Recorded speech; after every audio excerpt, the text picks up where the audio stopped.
తహసీల్దార్ లేరి 337 మండలాల్లో ఆ పోస్టులు ఖాళీ. ఆర్ఐ సీనియర్ అసిస్టెంట్ల కొరత. సగానికి సగం మండల ఆఫీసులు ఖాళీ. మరో 28 మండలాల్లో ఇన్ఛార్జీల పాలన.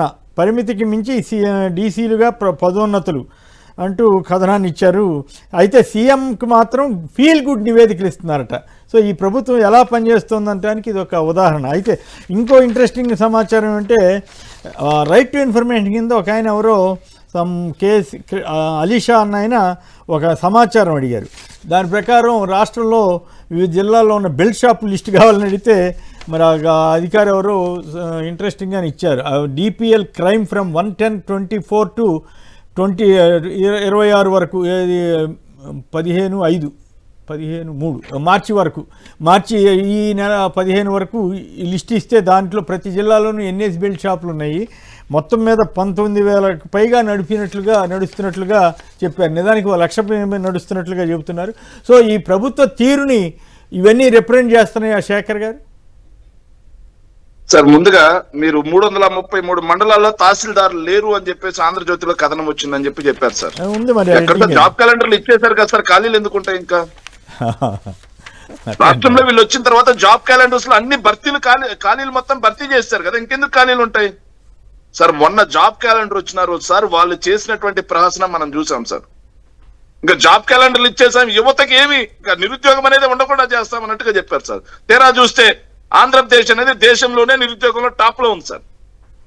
ఇప్పుడు ఈ రోజు కథనం సార్ చూసిన తర్వాత జాబ్ క్యాలెండర్ మొత్తం ఎత్తికాం సార్. 333 మండలాల్లో తహసీల్దారులు లేరు అంటే మరి 333 తహసీల్దార్ పోస్టులు అనేవి అవసరమా కాదా సార్? మరి అవసరమైనప్పుడు ఒక్కటి కూడా తహసీల్దార్ పోస్ట్ వదలలేదు సార్ జాబ్ క్యాలెండర్ లో, ఒక్కటి, నాట్ ఈవెన్ సింగిల్. మరి ఆంధ్రజ్యోతి, తెలుగుదేశం పార్టీ కరపత్రిక అయినటువంటి ఆంధ్రజ్యోతిలో 333 మండలాల్లో తహసీల్దారులు లేరు అని చెప్పినప్పుడు జాబ్ క్యాలెండర్ లో 333 తహసీల్దార్ పోస్టులు ఇవ్వాలి కదా, ఎవరు సార్? కానీ జాబ్ క్యాలెండర్ సూపర్ హిట్ అంటారు సార్ అని మళ్ళీ వీళ్ళే రాస్తారు.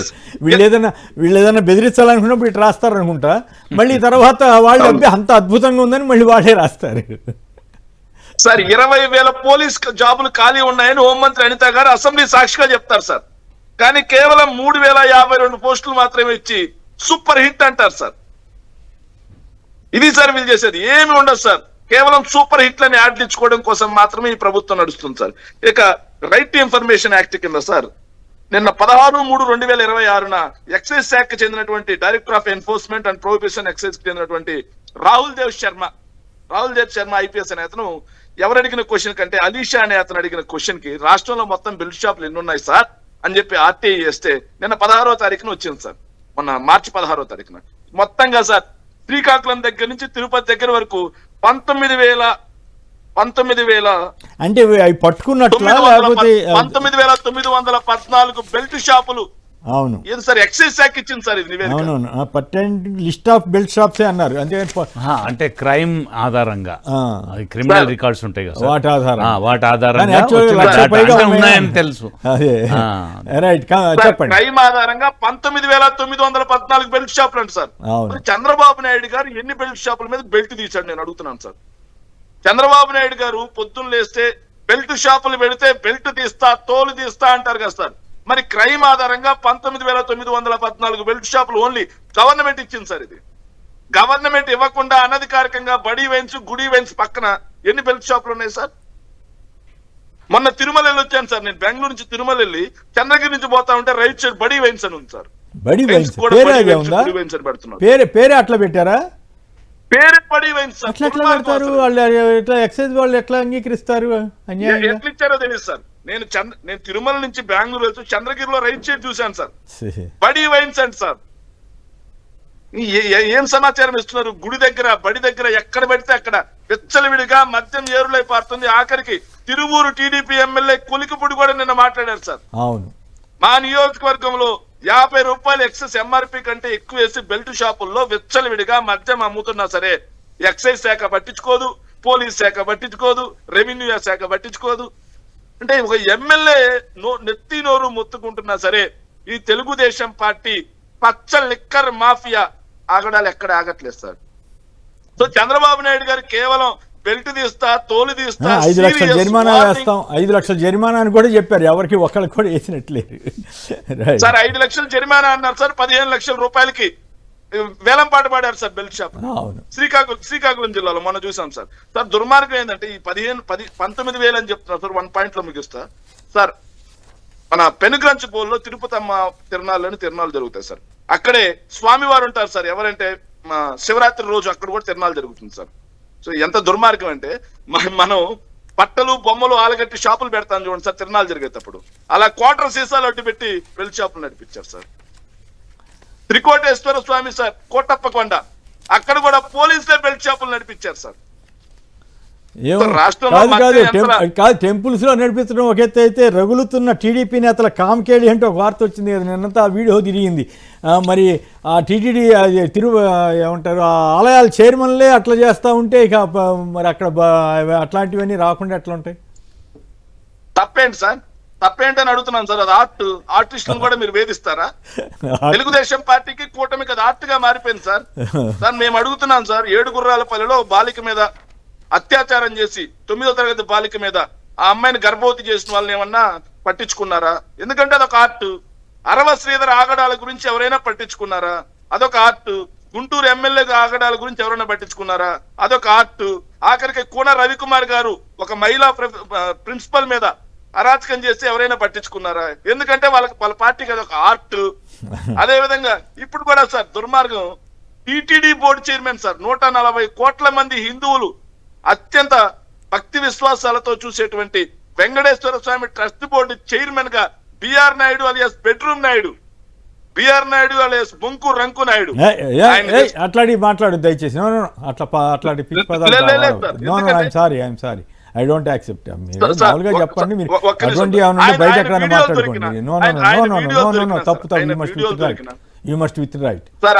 ఆయన వీడియోలు దొరికినా సరే, ఎక్కడైనా సరే చంద్రబాబు నాయుడు చర్యలు చేపట్టాడా?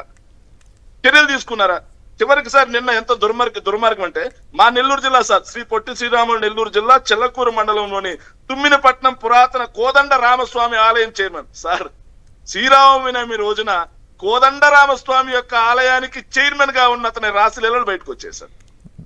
సో వీళ్ళంతా తెలుగుదేశం పార్టీలో నాయకులు, అదే విధంగా కార్యకర్తలు అందరూ ఏమనుకుంటున్నారంటే, ఎస్ మన పార్టీకి అదొక ఆర్ట్, మనం చేయొచ్చు, మనం వెళ్ళొచ్చు, మన నాయకుడు మన మీద ఏం చర్యలు చేపట్టు, మహా అయితే సీరియస్ అని వార్నింగ్ ఇస్తాడు. మళ్ళీ మరుసటి రోజు విలువలతో కూడిన పార్టీ మందే అని చెప్పుకుంటారు. అట్లా అయిపోయింది వ్యవస్థ. ఎంత విలువలతో కూడిన పార్టీ అంటే సార్, రగులుతుంది మొగల పద అని వీడియోలు వస్తున్నాయి సార్.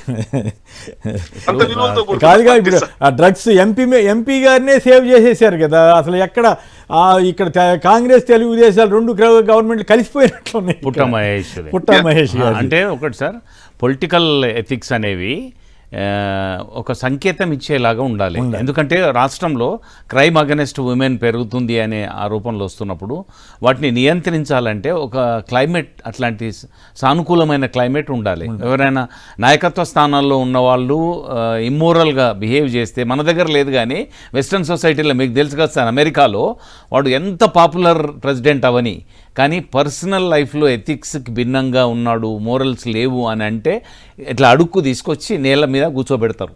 అట్లాంటి మన దగ్గర సైన్ ఇవ్వాలి కదా, లీడర్లు ఆ స్థాయిలో ఉన్నవాళ్ళు ఎట్లా బిహేవ్ చేస్తున్నారు. ఒక్క చిన్న సంఘటన వస్తే కూడా దాన్ని సీరియస్గా తీసుకోవాలి ప్రభుత్వం. తీసుకొని ఆ రకమైన సంకేతాలు పంపిస్తేనే క్రైమ్ అగెనిస్ట్ విమెన్ కంట్రోల్ చేయగలుగుతాం. ఇది ఒకటి. ఇప్పుడు మీ ఓవరాల్గా చూసినప్పుడు బెల్ట్ షాపులు చూశారు, తహసీల్దారులు ఏరియాని వాళ్లే రాసుకున్నారు, మరి ఏ కారణంతో రాశారు. ఓవరాల్ గా చూసినప్పుడు ఈ గవర్నమెంట్ పనితీరు అవన్నీ రిప్రజెంట్ అవుతుందా? ఇదొకటి. ఈ మనం మాట్లాడిన 3 సందర్భాలు కానీ మేము పీపుల్స్ పల్స్ తరఫున మేము ఈ సచివాలయం, గ్రామ సచివాలయం పనితీరు చూడడానికి లెంత్ అండ్ బ్రెడ్త్ అండి స్టేట్ అంతా తిరిగినాం. మేము చూసినాము ఉద్యోగులని కానీ, ఉద్యోగుల నిర్వహణ కానీ, వాళ్ళ విధులు బాధ్యతల నిర్వహణని గాలికి వదిలేసినట్టుగా ఉంది వ్యవస్థ అక్కడ.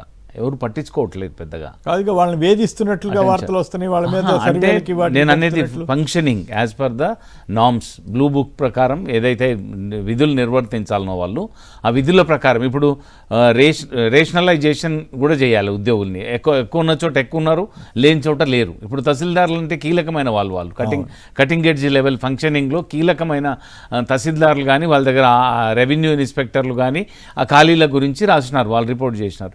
వాటిని వెంటనే అడ్రస్ చేసుకోకపోతే కటింగ్ ఎడ్జ్ లెవెల్లో పబ్లిక్ సర్వీసెస్ అనేవి దెబ్బతింటాయి. కొన్ని చోట్ల ఇప్పుడు 1,00,000 మందికి పైగా గ్రామ సచివాలయాలలో ఒక్కొక్క గ్రామ సచివాలయంలో ఇంతమంది ఉద్యోగులు ఉన్నారు. వాళ్ళని సరైన విధంగా సర్దుబాటు చేయడానికి కూడా అవకాశం ఉంది. అవి కూడా పట్టించుకోవట్లేదు ప్రభుత్వం అనేది వాళ్ళ నుంచే వస్తుంది వ్యాఖ్య, ఉద్యోగుల నుంచే. బెల్ట్ షాపులు ఏమనిపిస్తుంది, గతంలో జగన్ గారు వాలంటీర్లు పెట్టి ఇంటింటికి వాళ్ళకి అవసరమైన సేవలు అవి అందిస్తే ఇప్పుడు చంద్రబాబు గారు ఏమో ప్రచారం చేశారు 99 రూపాయలకే మీకు క్వాలిటీ మధ్య ఇప్పిస్తానని చెప్పి. బహుశా తెలుగుదేశం నుంచి అట్లాంటి స్టేట్మెంట్లు మనం ఊహించండు. బట్ అప్పుడు ఎలక్షన్లో కూడా ప్రచారం చేశారు. ఇప్పుడు అది సరే రేట్ ఎక్కువ తీసుకుంటున్నారు, అవన్నీ ఒక ఎత్తు అయితే ఇతర సమస్యలన్నీ ఒక ఎత్తు అయితే బెల్ట్ షాపులని కంట్రోల్ చేసే వాళ్ళకు మొదటి నుంచి కూడా ఒక లిబరల్ ఆటిట్యూడ్ ఉంది సార్ బెల్ట్ షాప్లో. కానీ అది ఎక్స్ప్లాయిటేషన్, ఎంఆర్పి కంటే ఎక్కువ కమ్మడము, విచ్చలవిడిగా అందుబాటులో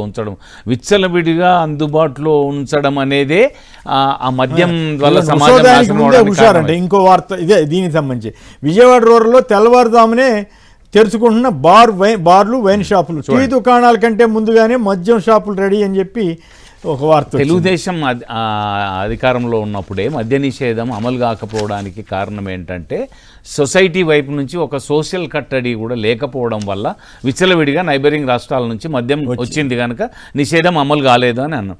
అంటే కేరళని మోడల్గా చెప్తారు సార్. కేరళలో నిషేధం లేకపోయినా, నిషేధం విధించిన ఆంధ్రప్రదేశ్ కానీ ఇప్పుడు నిషేధం అమలు పరుస్తున్న బీహార్ కానీ, పార్షల్ నిషేధం ఉన్న గుజరాత్ కానీ కంపేర్ చేసి చూస్తే కేరళలో నిషేధం అమలు లేకపోయినా, నిషేధం చట్టం లేకపోయినా మద్యం అందుబాటు తక్కువ ఉంచడం ద్వారా నియంత్రిస్తారు. విచ్చలవిడిగా అందుబాటులో ఉంచడము, నియంత్రితమైన అందుబాటు అనే రెండు ద్వారానే కట్టడి చేయొచ్చు అంటారు. మరి ఇన్ని బెల్ట్ షాపులు ఒక అధికారే ఆర్టీఐ కింద దరఖాస్తు చేస్తే ఎన్ని బెల్ట్ షాపులు వేస్తే అవన్నీ కూడా చట్ట వ్యతిరేకం. వాటి మీద ఏం చర్య తీసుకుంది ప్రభుత్వం అనే ప్రశ్న వస్తుంది కదా ఆటోమేటిక్గా. కరెక్ట్.